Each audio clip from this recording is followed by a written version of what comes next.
एक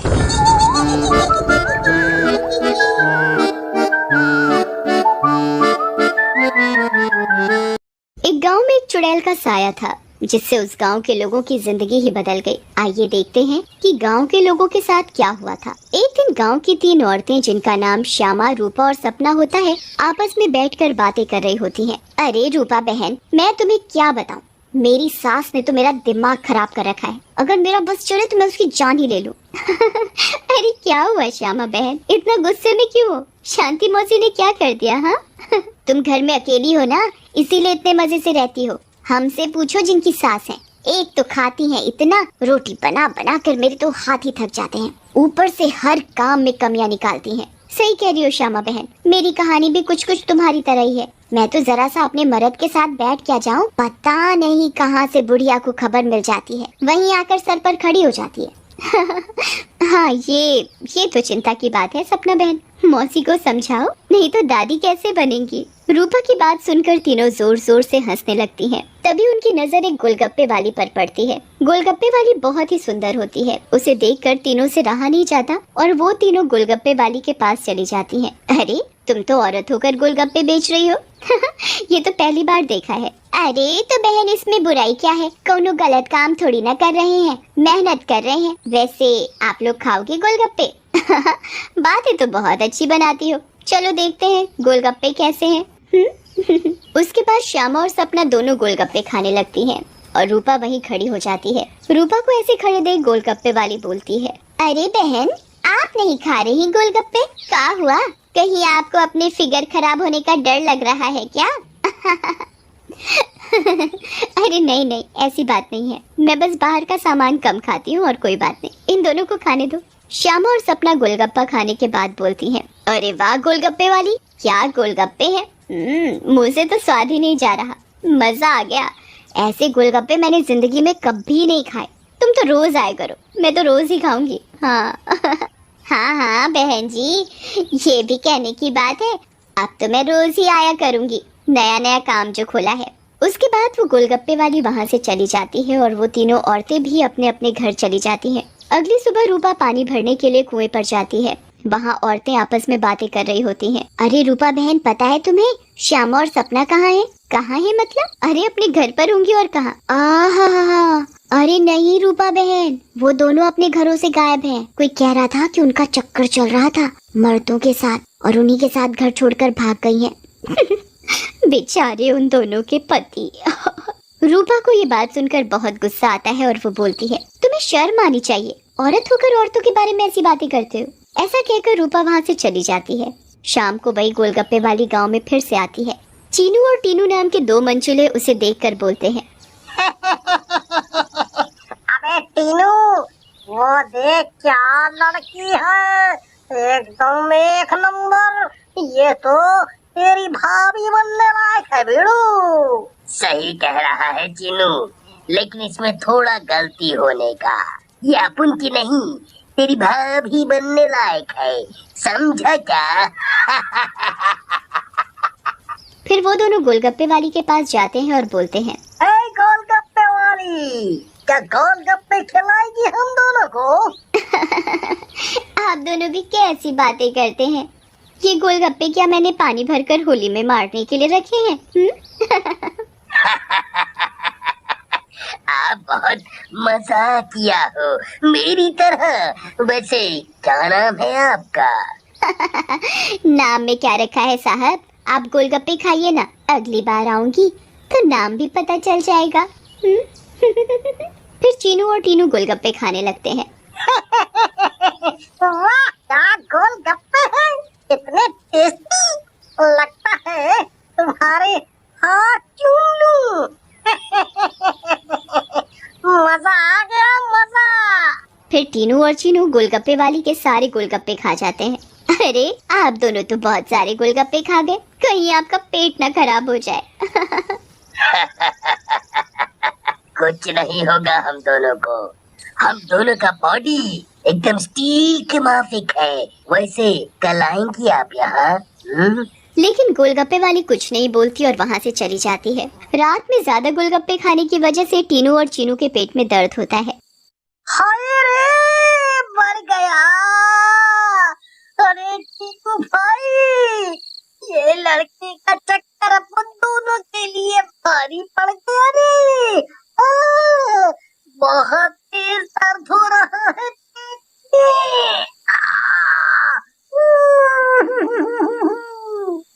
सही बोल रहा है भाई, अपन के पेट में भी बहुत गुड़गुड़ गुड़गुड़ सा हो रहा है और टॉयलेट तो कई बार होकर आया। मर गया रे, फिर से आ गई। तीनू और चीनू दर्द के मारे पेट पकड़कर बैठे होते हैं। तभी वो गोलगप्पे वाली उनके पास आ जाती है और बोलती है क्या हुआ मेरे आशिकों, ऐसे क्यों बैठे हो? पेट में दर्द हो रहा है क्या? तुम्हें पता था क्या मिलाया है तुमने इसमें, बताओ। लेकिन तभी गोलगप्पे वाली चुड़ैल के रूप में आ जाती है। उसे ऐसे देखकर टीनू और चीनू दोनों घबरा जाते हैं और भागने लगते हैं। ये क्या हो गया अपन लोगों के साथ? हम तो परी समझ रहे थे, ये तो चुड़ैल निकली। अब हम क्या करेंगे? भागो रे भागो, अपनी जान बचाकर भागो। अब हम क्या करेंगे? करेगी तो ये चुड़ैल, अगर हम यहाँ से नहीं भाग पाए, इसलिए भागो यहाँ से। लेकिन चुड़ैल उन दोनों को पकड़ लेती है और मार डालती है और वहाँ से चली जाती है। इसके बाद तो मानो ये रोज की बात हो जाती है। रोज वो चुड़ैल गोलगप्पे वाली बनकर आती और गोलगप्पे खिलाकर रात में लोगों को मार डालती। इन सब से गांव वाले बहुत परेशान हो जाते हैं और एक दिन पंचायत बिठाते हैं। पंचायत में रूपा भी जाती है। अरे भाइयों, गांव संकट में है, हम सबको मिलकर इस समस्या का समाधान निकालना पड़ेगा, नहीं तो एक एक करके पूरा गांव ही खाली हो जाएगा। तभी रूपा का पति दीनू बोलता है, लेकिन सरपंच जी, हमें तो कुछ पता नहीं है कि ये सब कौन कर रहा है, या लोग अपने आप घर छोड़कर जा रहे हैं। सही कह रहे हो दीनू बेटा, लेकिन हम ऐसे शांत तो नहीं बैठ सकते और अपने गांव वालों को जाने नहीं दे सकते। हमें कुछ तो करना ही होगा। हाँ। फिर पंचायत में कोई भी फैसला न निकलने पर सभी गांव वाले अपने अपने घर चले जाते हैं। उसी दिन दोपहर में चुड़ैल फिर से गोलगप्पे वाली का भेष बदल कर गाँव में आती है। रूपा उसके पास जाती है और बोलती है, अरे गोलगप्पे वाली, जरा गोलगप्पे खिला दे, सुबह से मन खराब हो रहा है, शायद चटपटा खाने से ठीक हो जाए। लेकिन तभी उसकी नजर गोलगप्पे वाली के पैरों पर पड़ती है। गोलगप्पे वाली के पैर उल्टे होते हैं। रूपा ये देखकर समझ जाती है कि हो ना हो ये इसी का किया धरा है। रूपा सब समझने के बावजूद गोलगप्पे खाने लगती है और खाकर वहाँ से चली जाती है और दीनू के घर में जाकर सारी बात बताती है, जिसे सुनकर दीनू बोलता है, तुम पागल हो गई हो क्या रूपा? अगर उस गोलगप्पे वाली पर तुम्हें शक था तो तुमने गोलगप्पे क्यों खाए और अपनी जान जोखिम में क्यों डाली? मैंने अपनी जान जोखिम में नहीं डाली। तुमने एक बात पर ध्यान नहीं दिया, गांव में जितनी भी लाशें मिली हैं वो सिर्फ आदमियों की हैं, एक भी औरत की नहीं है। इसका मतलब ये है कि ये चुड़ैल अभी सिर्फ आदमियों को मार रही है। लेकिन रूपा, फिर भी औरतें तो गायब हो रही हैं और वो चुड़ैल निकली तो तुम उसका मुकाबला कैसे करोगी? हम औरतों में बड़ी शक्ति होती है, हम अगर अपनी पर आ जाएं तो किसी को भी अपने बस में कर लें। ये तो एक चुड़ैल है, इसे मैं देख लूंगी। तुम चिंता मत करो। फिर रूपा और दीनू अपने कमरे में सो जाते हैं। लेकिन रूपा की चिंता में दीनू को नींद नहीं आती और वो आंख बंद करके लेटा रहता है।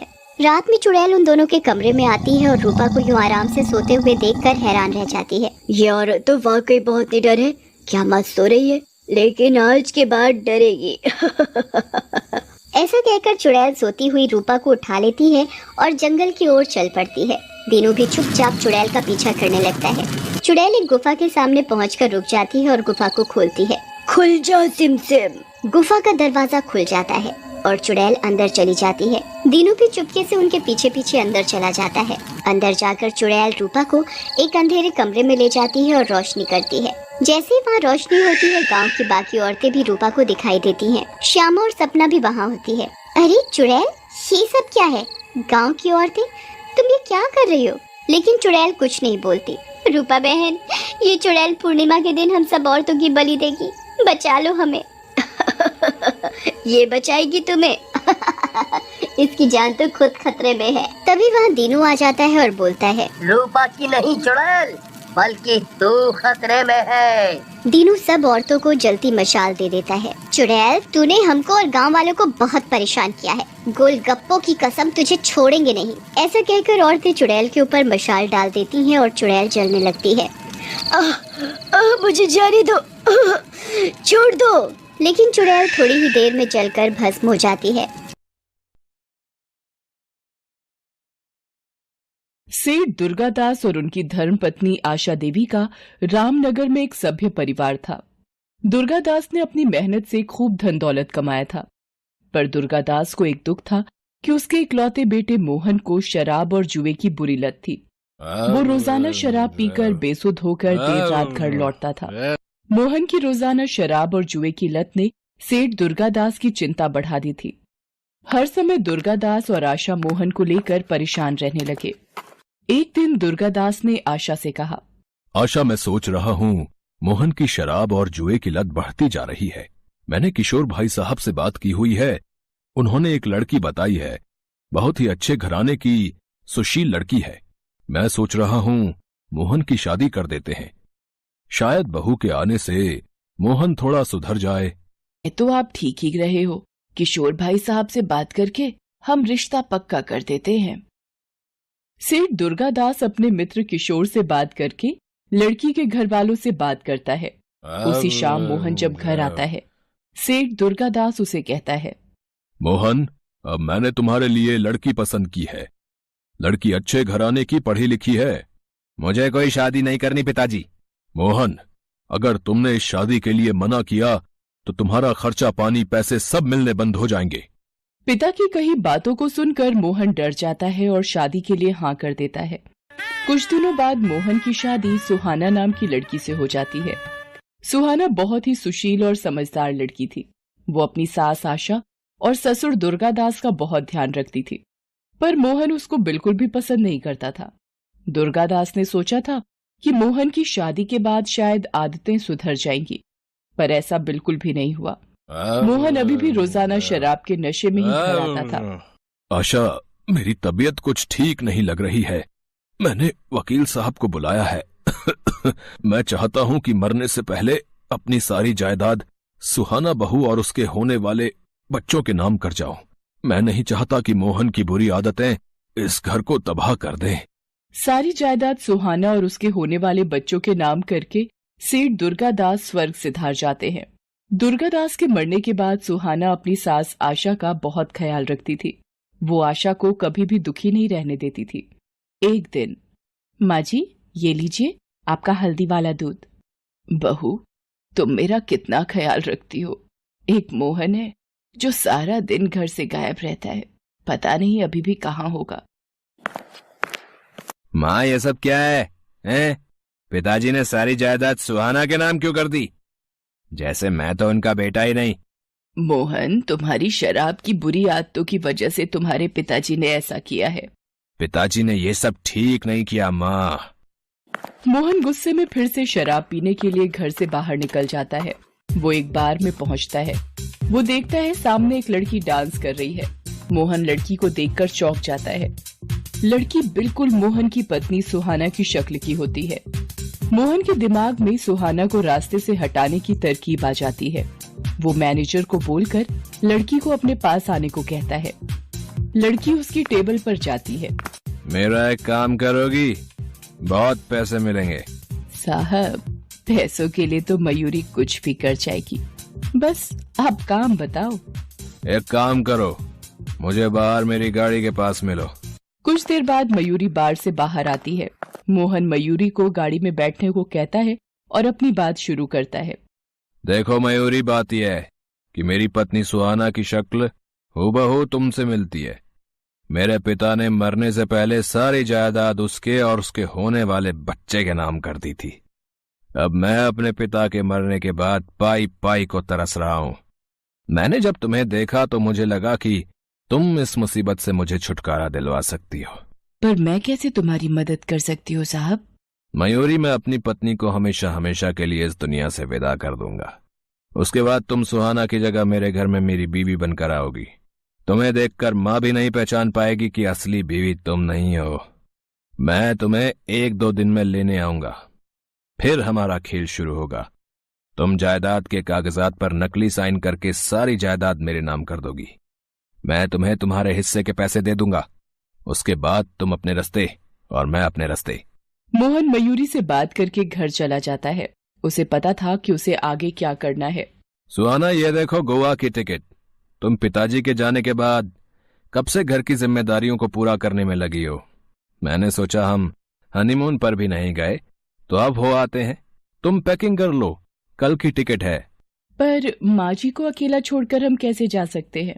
बहू, मुझे पता है तुम मेरा बहुत ख्याल रखती हो, पर मोहन का भी तो तुम्हारे लिए कुछ फर्ज बनता है, और ये तुम्हें घुमाने ले जा रहा है तो मुझे बड़ी खुशी होगी। तुम दोनों हमेशा खुश रहो मेरे बच्चों। मोहन सुहाना को गोवा ले जाता है और एक जहाज किराए पर लेता है और मौका देखकर, सुहाना देखो वो मछली कितनी सुंदर है। कहाँ? मुझे तो दिखाई नहीं दे रही। अरे थोड़ा नीचे देखो। मोहन बचाओ, मैं डूब जाऊंगी। मोहन सुहाना को समुद्र में धक्का दे देता है। सुहाना बचाओ बचाओ चिल्लाती रहती है, पर वो उसकी आवाज को अनसुना करके चला जाता है और गोवा से सीधा वापस रामनगर आ जाता है और मयूरी के घर जाता है। अब तुम्हारे नाटक का वक्त आ गया है, मेरे साथ चलो। मोहन मयूरी को सुहाना बनाकर घर पहुंचता है। सुहाना बिना आशा के पैर छुए मोहन के साथ कमरे में चली जाती है। आशा को अजीब लगता है, पर दोनों को एक साथ खुश देखकर वो कुछ नहीं बोलती। एक दिन, ये आजकल सुहाना बहू को क्या हो गया है? जब से गोवा से आई है कुछ पतली पतली सी है, न पूजा पाठ करती है न चाय नाश्ता बनाती है, हमेशा अपने कमरे में ही रहती है। एक बार पूछ कर आती हूँ, शायद तबीयत ठीक ना हो। सुहाना बहू, आजकल बड़ी देर तक सोती हो, तबीयत तो ठीक है तुम्हारी? ए बुढ़िया, मेरी नींद खराब मत कर, मैं बिल्कुल ठीक हूँ। और जल्दी उठो या देर तक सो। तेरे बाप का क्या जाता है, यहाँ से जा और मुझे सोने दे। आशा कमरे से रोती हुई बाहर आ जाती है। उसे यकीन नहीं होता कि सुहाना इतनी कैसे बदल गई।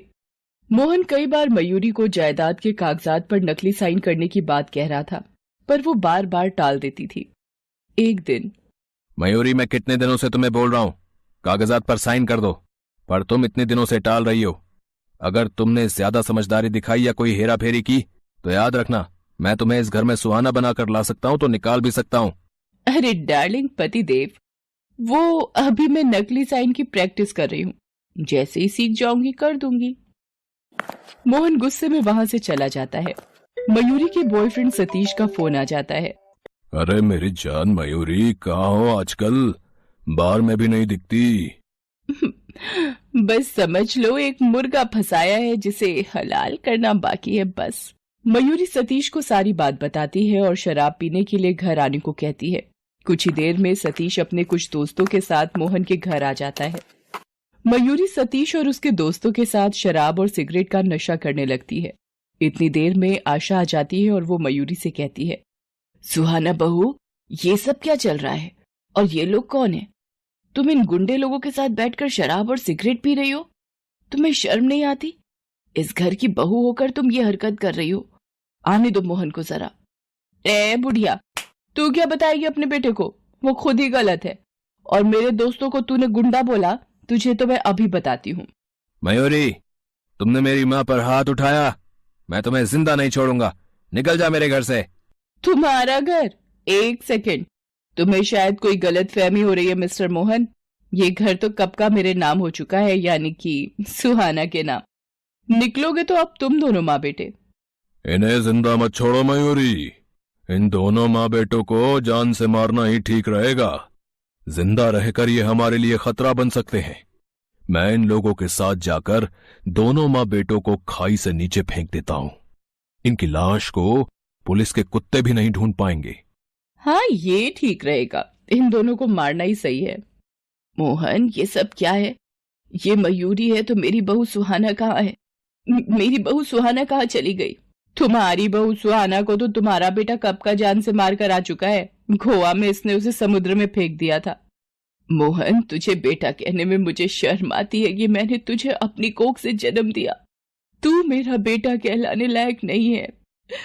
आशा रोने लगती है। सतीश और उसके साथी आशा और मोहन को पकड़कर ले जाने लगते हैं। तभी पुलिस आ जाती है। गिरफ्तार कर लो इन लोगों को। सुहाना जी, आपको डरने की कोई जरूरत नहीं है, हमने इस नकली बीवी को पकड़ लिया है।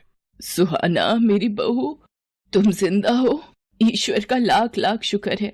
माँ जी, कुछ मछुआरों ने मेरी जान बचाई और मैं जैसे तैसे यहाँ पहुंची, पर मैंने जब मयूरी को मेरी जगह यहाँ देखा तो मैं सीधा पुलिस के पास मदद के लिए गई और इन्हें सारी बात बताई। मोहन जी, आपको भी हमारे साथ पुलिस स्टेशन चलना होगा। नहीं इंस्पेक्टर साहब, जहाज पर मेरा पैर खुद फिसल गया था, इसमें मोहन की कोई गलती नहीं है। आपने मेरी इतनी मदद की, आप इन लोगों को ले जा सकते हैं। पुलिस मयूरी और सतीश को गिरफ्तार कर लेती है। आशा मोहन से कहती है, देखा मोहन, आज अगर सुहाना तुम्हारी मदद न करती तो सब कुछ बर्बाद हो जाता, हमारी जान भी चली जाती, और तुमने इसे जान से मारना चाहा। सुहाना, मुझे माफ कर दो। मैं अपनी बुरी आदतों के नशे में सही और गलत का फर्क भूल गया था। नहीं नहीं, आप मुझसे माफी मत मांगिए। जो होना था हो गया, आप दुखी मत होइए। मैं आपसे बिल्कुल भी नाराज नहीं हूं। सुहाना की अच्छाइयों ने उसे जिंदा रखा और उसने अपने परिवार को भी बचा लिया। उस दिन से मोहन भी सुधर जाता है और काम पर जाने लगता है।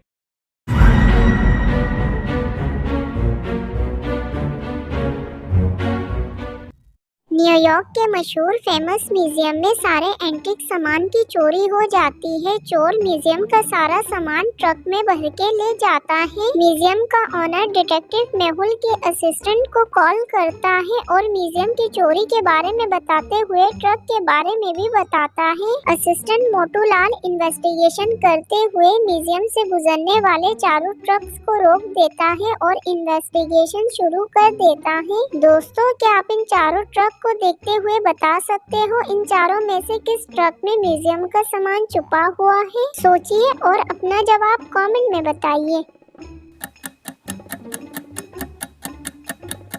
इन चारों में से म्यूजियम का सामान ऑप्शन बी वाले ट्रक के अंदर छुपा हुआ है। जीनियस, क्या आपने भी ऑप्शन बी सिलेक्ट किया था?